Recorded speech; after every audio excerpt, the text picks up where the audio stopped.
اب میرا جو تیسرا سوال آپ سے ہے وہ توہین مقدسات اہل سنت کے حوالے سے ہے.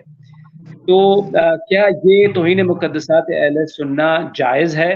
اگر نہیں ہے تو ہمارے مراجع کرام کے جو فتاوی ہیں ان کی روشنی میں آپ کیا بیان کریں گے کہ وہ کس طریقے سے دیکھتے ہیں توہین مقدسات اہل سنت کو؟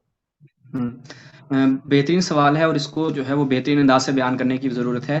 اب چونکہ وقت بھی میں دیکھ رہا ہوں کہ ہمارے پاس بہت کم ہے، پھر مومن کے جو ہے وہ ہم چاہیں گے سوالات بھی لیں اور ان کے ساتھ بھی ایک گفتگو ہو، تو میں بہت ہی مختصر انداز سے جیسے کہتے ہیں شارٹ کٹ میں جواب دینے کی کوشش کروں گا کہ ہمارے تمام مراجع کا یہ فتویٰ ہے. یعنی اصلاً کوئی آیت اور روایت بھی نہ ہو، جو وحدت ہے وہ ضروریات اسلام میں سے ہے. یعنی عقل اس چیز کا تقاضا کرتی ہے کہ وحدت، مسلمین کے درمیان وحدت ہونی چاہیے. اور جہاں تک مقدسات اہل سنت کی بات ہے، ہم سیرت معصومین علیہ السلام سے بھی اور مراجع عظام نے ہمارے یہ واضح و صریح طور پر بیان کیا ہے کہ آپ کو یہ حق نہیں ہے، وہ جائز نہیں سمجھتے کہ آپ اہل سنت کے مقدسات کی توہین کریں. توہین کرنا جائز نہیں ہے. دو چیزیں ہیں کہ جس میں خلط کیا جاتا ہے، ایک توہین ہے اور ایک احترام ہے. یعنی کسی کا میرے نزدیک محترم ہونا ایک الگ مسئلہ ہے. مراجع نے یہ کہیں بیان نہیں کیا کہ فلاں فلاں شخصیات ہمارے نزدیک محترم ہیں اور قابل احترام ہیں. نہیں، ہم اصلاً اس چیز کو جو ہے وہ اپنے لیے نہیں، ہم اپنے لیے بیان نہیں کرتے کہ ہم جو ہیں وہ ان شخصیات کے احترام کے قائل ہو سکتے ہیں یا ہوں گے. ہم کہتے ہیں کہ توہین کرنا جائز نہیں ہے. خود یعنی مقدسات اہل سنت کے علاوہ بھی خود قرآن نے کیا کہا، قولوا للناس حسنا، کہ لوگوں سے بہترین انداز سے آپ نے گفتگو کرنی ہے. اور خود قرآن مجید میں فقط ایک آیت جو ہے وہ اس حوالے سے کہ وَلَا تَسُبُّوا الَّذِينَ يَدْعُونَ مِن دُونِ اللَّهِ، یعنی آپ اہل سنت کو چھوڑیں جو دیگر غیر مسلم ہیں کہ جو بت پرست ہیں.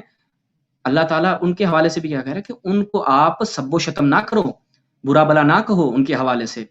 اور خود ہم روایات میں بھی دیکھتے ہیں کہ ہم ان کے مقدسات کی توہین نہ کریں، کہ یہ سبب بنتا ہے کہ وہ پھر ہمارے مقدسات کی توہین کرتے ہیں اور اس میں پھر ہم انوالو ہوتے ہیں. یعنی ایک تاریخ کی حقائق کو بیان کرنا ایک اور چیز ہے، ایک نقد علمی آپ بیان کریں، یہی اصلا نہیں ہے. لیکن آپ آ کر سب و شتم کریں، جبکہ خود نہج البلاغہ میں امام علیہ السلام نے ایک بہترین معیار دیا ہے آپ کو. وہ معیار کیا ہے، توجہ کیجیے گا، کہ میں یہ پسند نہیں کرتا کہ تم کیا کرو ان کے مقدسات کی، ان کو یعنی جنگ صفین کے معاملے میں. اب معاویہ دوسری طرف ہے، اب وہ کیا کر رہے تھے، وہ یہی چیزیں بیان کر رہے تھے کہ یعنی گالم گلوچ اور برا بلا کہنا. تو امام نے کیا بیان فرمایا، امام نے کہا کہ انی اکرہ لکم ان تکونوا سبابین، میں یہ پسند نہیں کرتا کہ تم جو ہے وہ برا بلا کہو، ان کے اوپر سب و شتم کرو. کیا کرنا ہے آپ نے پھر؟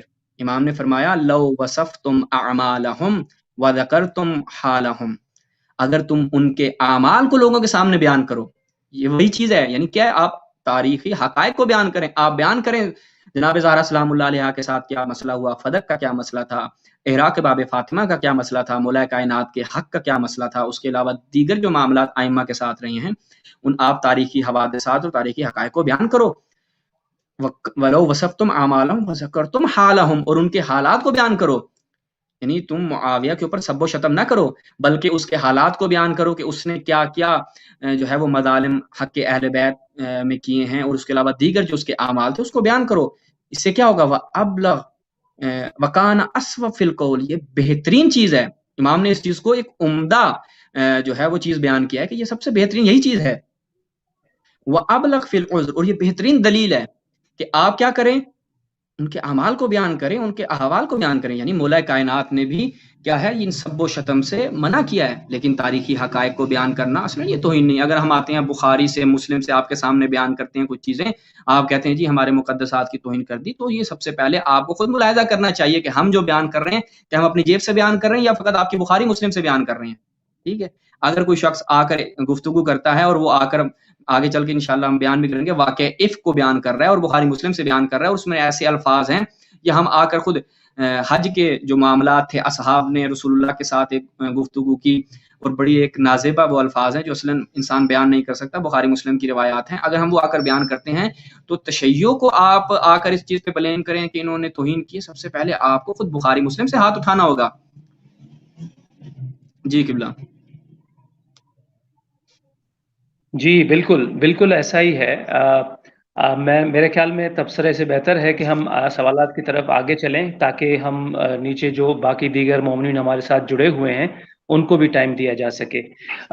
میرا چوتھا سوال جو ہے وہ آپ سے یہ ہے کہ کیا شخصیات کے نام لے کر ان پر تبرہ کرنا یا لعنت کرنا کیا یہ تشیع کے ہاں جائز ہے؟ یعنی یہ میرے خیال میں پہلا جو اس سے پہلے والا جو سوال پوچھا تھا یہ کسی حد تک جو ہے وہ اسی زمرے میں آ جاتا ہے، تو جی اس میں اس کا تھوڑا سا نٹ شیل میں آپ جواب دے دیں تاکہ میں پھر 5ویں سوال کی طرف چلوں۔ جی بہترین قبلہ، سب سے عمدہ بات کی ہے، جیسا کہ ہم نے قرآن مجید کی آیت بھی پڑھی قولوا للناس حسنا، ہم ہمارے تشیع کے اندر جو اساس تشیع ہے وہ تولا اور تبرہ، ٹھیک ہے۔ تبرہ کا معنی کہیں پر بھی یہ بیان نہیں ہوا کہ آپ ان کے مقدسات کو نام لے کر آپ ان کے اوپر گالم گلوچ کریں اور اس طرح کی ایسی باتیں کریں کہ جو فساد کا موجب بنے، ٹھیک ہے، اور آپ موجب فساد بنے اور اس کے مقابلے میں وہ آپ کے مقدسات کے آ کے توہین کریں۔ تو اصلاً اس چیز کی نہ قرآن نہ شرعیت اور نہ ہی عقل انسانی، جو عقل سلیمی انسانی وہ اس چیز کی اجازت نہیں دیتی۔ لیکن ہم تولا اور تبرہ کا جو مفہوم بیان کرتے ہیں، آغا شبیری زنجانی جو ہیں وہ مراجع الزام میں سے ہیں اور علم رجال کے یہ استوانہ مانے جاتے ہیں تشیع کے، وہ کہتے ہیں کہ اگر تبرہ نہ ہو تو تولا کا کوئی معنی نہیں ہے۔ کیا مطلب ہے تبرہ کا؟ کہ ہم تمام دشمنان اہل بیت سے تشیع جو ہے، جو اساس تشیع ہے، جیسا کہ انہوں نے بیان فرمایا اور روایات میں بھی ہے کہ اصلاً تولا اس وقت تک معنی پیدا نہیں کرتا جب تک آپ تبرہ کو اختیار نہ کریں۔ تولا اصلاً صرف تولا آپ رکھیں، ہمیں اہل بیت سے محبت ہے، اہل بیت سے محبت ہے، اور دوسری جانب آپ اہل بیت کے جو دشمنان ہیں، جو اہل بیت کے مد مقابل آئے اور اہل بیت پہ ظلم کیا، آپ کہیں کہ جی وہ بھی ہمارے دوست ہیں، ان سے بھی ہم محبت کرتے ہیں۔ اصلاً یہ تشیع سے یہ شخص خارج ہے، اصلاً اس کو اپنے آپ کو شیعہ کہنے کا حق نہیں ہے۔ نام لے کر ہمارے اہل بیت علیہ السلام نے بھی جو ہے وہ اس طرح سے مذمت نہیں کی، جیسا کہ میں نے کہا کہ لو وصفتم اعمالہم وذکرتم احوالہم، کہ ان کے اعمال اور ان کے احوال کو بیان کرو، نام لینے کی ضرورت نہیں ہے۔ جو ہے وہ نام نہیں لیے۔ اگر آپ الکافی، روضۃ الکافی کی فقط میں اشارہ کرتا ہوں اس پورے خطبے کی طرف، خطبۃ الامیر المومنین بڑا طویل خطبہ ہے اور اس میں بہت ساری چیزیں بیان کی گئی ہیں۔ اس میں اگر آپ دیکھیں مولا کائنات نے جب خلافت پر آئے ہیں تو انہوں نے جو خطبہ دیا ہے تو امام نے کیا فرمایا کہ روضۃ الکافی میں یہ روایت ہے، اور اس روایت کی سند بھی جو ہے وہ علامہ باقر مجلسی نے مرآۃ العقول میں کہا ہے کہ وصحیح اندی، میرے نزدیک یہ روایت کیا ہے؟ صحیح ہے۔ قد عملت الولات قبل اعمالا، کہ مجھ سے پہلے جو لوگ رہے ہیں، یعنی جو منصب خلافت پر لوگ رہے ہیں، خالفوا فیہا رسول اللہ، امام نے نام نہیں لیا، امام نے کہا کہ جو مجھ سے پہلے لوگ رہے ہیں انہوں نے رسول اللہ کی مخالفت کی، متعمدین، جان بوجھ کے لخلافہ ہی، انہوں نے وہ کام انجام دیے کہ جو رسول اللہ کی سنت کے مخالف تھے، وناقضین لعہدہ، اور انہوں نے اس عہد کو جو رسول اللہ کے ساتھ تھا اس کو توڑا، ومغیرین لسنتہ، اور رسول اللہ کی سنت کو تبدیل کر دیا۔ یہ بھی ایک الگ موضوع ہے کہ ہم ان اعمال کا ذکر کریں کہ جو بدعتیں ایجاد کی گئیں۔